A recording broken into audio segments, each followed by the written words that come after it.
반갑습니다. 검호입니다. 검단 신도시가 매우 뜨겁습니다. 아무래도 화제의 중심부에 있던 서부광역철도의 보고서가 발표되어서 그런 것 같습니다.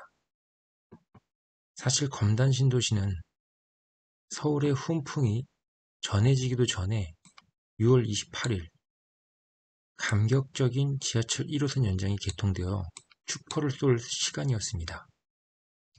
하지만 갑자기 6.27 규제가 나오면서 시장이 얼어붙다 보니 지하철 호재를 반영하기도 전에 발목이 잡혔습니다. 시장의 중심은 똘똘한 한채 현상으로 강남, 서울, 경기 상급지이다 보니까 경기, 인천, 외곽까지 온기가 퍼지는 데는 여러 가지로 부족해 보였습니다. 근데 이렇게 10월 15일 규제가 나오면서 시장이 얼어붙은 사이에 강력한 교통호재가 나온 것은 검단 신도시의 전망을 밝게 해주는 요인이라고 생각됩니다. 101, 102, 103 어느 곳에 와도 정말 환영하는 바입니다. 10월 15일 부동산 대책 세 번째, 과연 15억 이하의 주택의 경우에 비규제인 검단, 풍선 효과와 바람을 몰고 올 수 있을까? 이제 시작합니다. 지금의 시장을 한번 생각해 보겠습니다. 갭 투자가 가능할까요? 서울과 경기 12개 지역은 갭 투자가 불가합니다. 전세를 줄 수가 없습니다. 그럼 그 수요를 억누른 상태에서 검단 신도시 아니면 2급지의 풍선 효과로 갭 투자분들이 올 수 있습니다. 갭 투자는 미래를 보는 것이기 때문에 개발 호재가 있는 가성비 좋은 단지, 지역으로 수요가 늘어날 걸로 예상이 됩니다. 검단의 경우도 아라역 중심으로 모아 엘가, 우미린, 대방 등의 25평 3인방이 꾸준히 갭 투자 수요가 나오고 있습니다. 매매시장은 어떠할까요? 매매시장의 경우에는 6억 아래 매물들이 아직 검단에는 많이 존재합니다.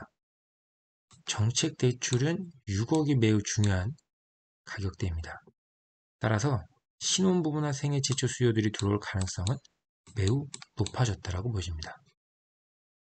호흡금포 중심의 7억대 매물들이 과연 이번에 풍선 효과로 역세권이라는 메리트로 치고 나갈지가 관전 포인트입니다.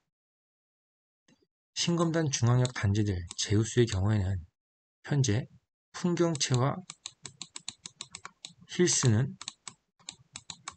전매가 힘들기 때문에 이걸 제외하고 6억 후반대를 형성하고 있는 우쿨원의 인기가 높아질 수밖에 없고 높아지고 있습니다. 조금 싸다 싶은 매물은 거의 없다시피 소화되고 있는 상황입니다. 호객 노노의 인기를 볼 때 힐스와 풍경채가 상단에 노출된 것을 본다면 이번에 서광급에 대한 발표 효과에 대한 기대감이 큰 것으로 보여집니다. 아라역 남쪽의 경우에는 최남단에 위치한 단지들은 5억대이기도 하지만 중반대를 형성하고 있는 한신과 유송, 더 센트럴 파라곤은 어느 정도 매물을 소화하고 있는 부분입니다. 분양권의 경우에는 분양권의 희소성이 오는 시기라고 보여집니다. 규제 지역은 전매 제한이 3년으로 늘어났고 분상제 역시도 3년입니다. 따라서 이제 신도시의 분양권 매물의 상승세는 조심스럽게 예상되는 부분입니다. 하지만 과거 21년, 22년, 2, 3년 전에 분양가를 받은 기존의 분양권의 경우에 상당히 높은 인기를 구가하고 있습니다. 프리미엄이 붙는다 하더라도 6억이 전후로 살 수 있다는 것입니다. 현재 6억 초반에 엘리프와 센트레빌이 주변 시세 대비 100%이기 때문에 사실 안전 마진이 없습니다. 거기에다 비역세권이기 때문에 아무래도 가격 메리트가 낮은 기존의 분양권의 인기가 오히려 더 올라가고 있습니다. 결국은 입지의 힘이다 라고 볼 수 있습니다.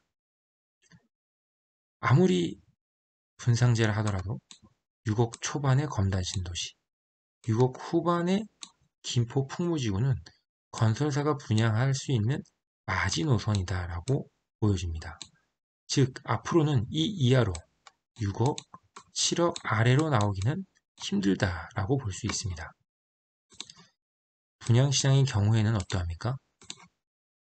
중흥이 멋지게 완판했습니다. 하지만 그 이후에 2개 단지가 부진했죠. 하지만 이번에 나오는 김포의 역세권 단지의 분양 성패가 최근에 부진한 검단 2개 단지, 그 다음에 김포에서도 지금 미분양이 남아있는 고촌 센트럴 자이, 풍무역 롯데캐슬, 해링턴 플레이스와 같은 장기 미분양의 반등의 반전의 신호가 될지가 관전 포인트입니다. 제가 볼 때는 김포 1순위가 상당히 들어올 것으로 보여집니다. 줍줍은 나올 것으로 보여집니다. 하지만 소량일 것으로 예측이 됩니다. 또한 11월 달에 검단의 인기 입지인 파라곤이 준비하고 있기 때문에 검단과 김포 역세권의 청약은 더욱 뜨거워질 수밖에 없습니다. 이제 검단의 경우에는 한번 도약하기 위해서 서울 수요를 받아야 크게 갈 수 있습니다. 일명 풍선 효과죠. 근데 역세권 단지, 그 다음 비규제라는 것을 중심으로 먼저 퍼질 것입니다. 그리고 나서 검단 전체의 단지들도 시세가 순차적으로 입지에 따라서 상승 기운을 느낄 것을 기대해 볼 수 있습니다. 자, 뜨겁게 달구어진 검단 신도시 서강급의 발표가 기폭제가 되어 시세로 연동되기를 기대합니다. 앞으로 추진되는 상황에 따라 시세 반영도 기대해 볼 수 있습니다. 그 외에도 교통호재가 5호선 연장, 인천 2호선 연장, GTX-D가 가시화된다면 동탄, 현재 풍선 효과를 누리는 구리, 다산 등과 함께 2기 시로신도소의 활짝 개화한 모습을 나타낼 것으로 보여집니다. 현재 구리와 동탄은 시세가 상승하고 매물이 감소하는 것을 본다면 미래의 방향성을 볼 수 있습니다. 특히 시세가 당장 오르지 않더라도 전세가 급격히 줄고 전세 가격이 오르는 모양새라 전세가 매매를 올리는 것, 그 다음 전세의 낮은 것을 신도시로 오는 서울발 전월세 수요들이 상당히 증가할 것이라고 보여집니다. 위에 있는 다른 노선들도 확정되거나 예정되거나 또 발표한다면 그 수혜의 검단은 크게 반영될 것이라고 보여집니다. 이상으로 명품 검단 신도시를 지향하는 검호였습니다. 감사합니다.